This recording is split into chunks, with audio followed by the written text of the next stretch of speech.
kepada ketiga calon presiden, Bapak Anies Baswedan, Bapak Prabowo Subianto, Bapak Ganjar Pranowo, kami mohon untuk maju ke podium. Segmen ke-6 ini adalah segmen terakhir di mana para calon presiden akan menyampaikan pernyataan penutup. Dan kesempatan pertama kami berikan kepada calon presiden nomor urut 2, Bapak Prabowo Subianto menyampaikan pernyataan penutupnya dalam waktu 2 menit. Kami persilakan Pak Prabowo Subianto.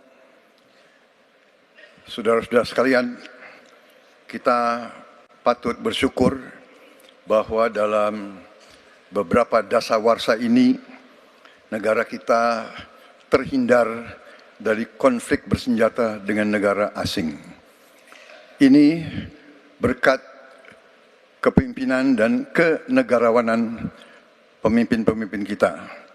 Untuk itu, saya ucapkan terima kasih dan saya mengajak kita semua mengucapkan terima kasih kepada semua pemimpin dan presiden kita terdahulu.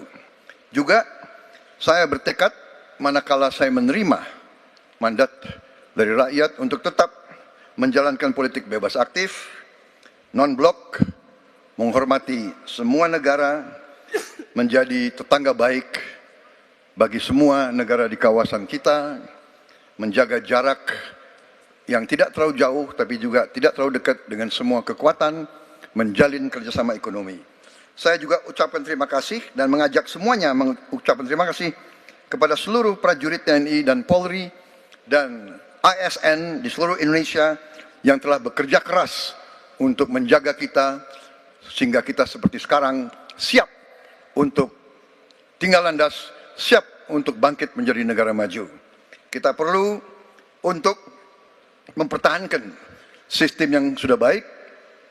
Saya akan teruskan TNI dan Polri tetap berada langsung di bawah kendali Presiden untuk mempercepat reaksi dan memperpendek rentang kendali dan rentang komando. Saya juga akan memperbaiki kesejahteraan dan kualitas hidup TNI, Polri, dan ASN secara signifikan. Saya mengajak semua bangsa bersatu, rukun, dengan kerukunan, dengan persatuan, kita akan jadi kuat. Waktu habis, terima kasih. Bapak Prabowo Subianto, terima kasih. Baik, selanjutnya kami berikan kesempatan. Baik, oke, tenang dulu. Kami beri kesempatan untuk calon presiden nomor urut 3, Bapak Ganjar Pranowo untuk menyampaikan pernyataan penutup. Waktu Bapak 2 menit, silakan. Terima kasih. Untuk mengakhiri ini tentu saja saya ingin membacakan kembali data, saya khawatir kita keliru. Kalau dari buku Himpunan RKAKL 2019-2004, anggaran Kementerian Pertahanan 2019 107,1, 2020 127,358,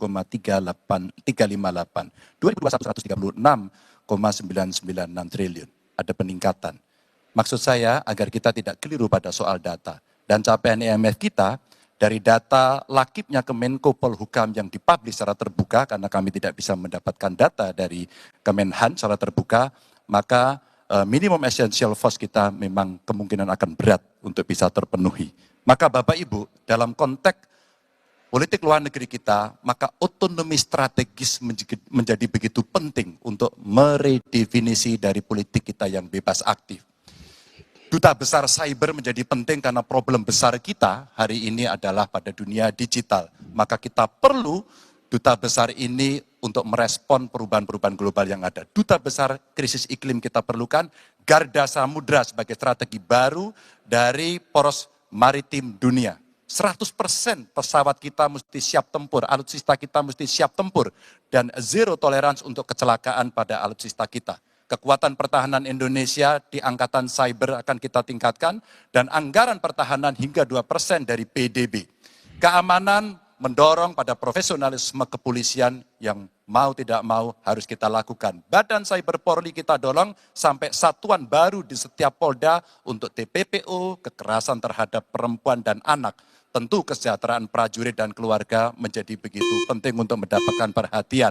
Dan beasiswa kuliah untuk anak prajurit dan bayangkara yang membutuhkan perlu kita lakukan.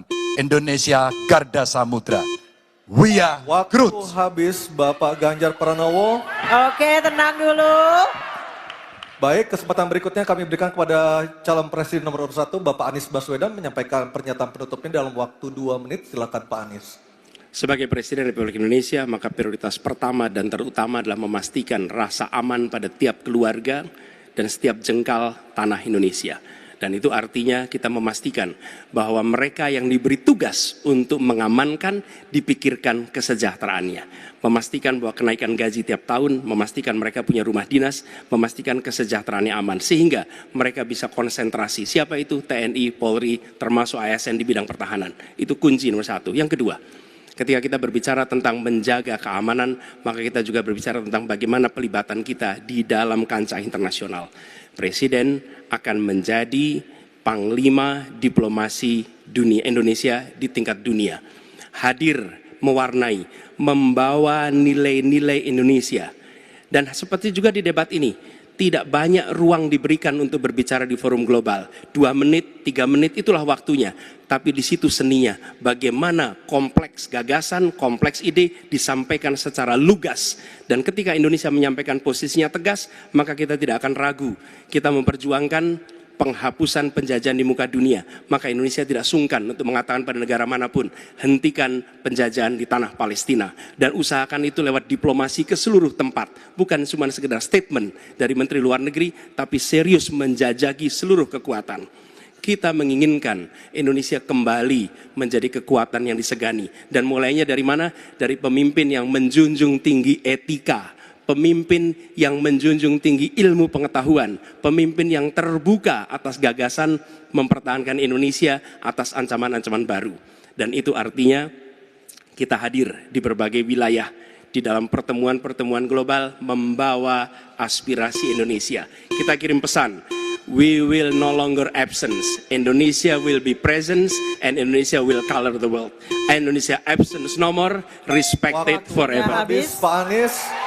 Terima kasih Pak Prabowo, Pak Ganjar dan Pak Anies sudah memberikan closing statement atau pernyataan penutupnya untuk malam hari ini. Dan kita berikan apresiasi kepada para calon presiden 2024 yang telah merampungkan seluruh rangkaian debat pada malam hari ini.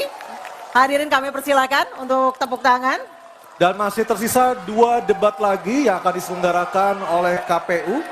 Dan kami mengingatkan Anda untuk menggunakan hak pilih Anda pada Rabu 14 Februari 2024. Dan semoga debat ketiga kali ini bisa menjadi bahan pertimbangan Anda untuk menentukan pilihan siapa pemimpin Indonesia ke depan pada 14 Februari 2024. Dan kita tutup acara kita malam hari ini. Saya Aryo Ardi. Saya Anisha Dasuki mengucapkan terima kasih atas kebersamaan Anda. Sampai Selamat jumpa. malam. Selamat malam.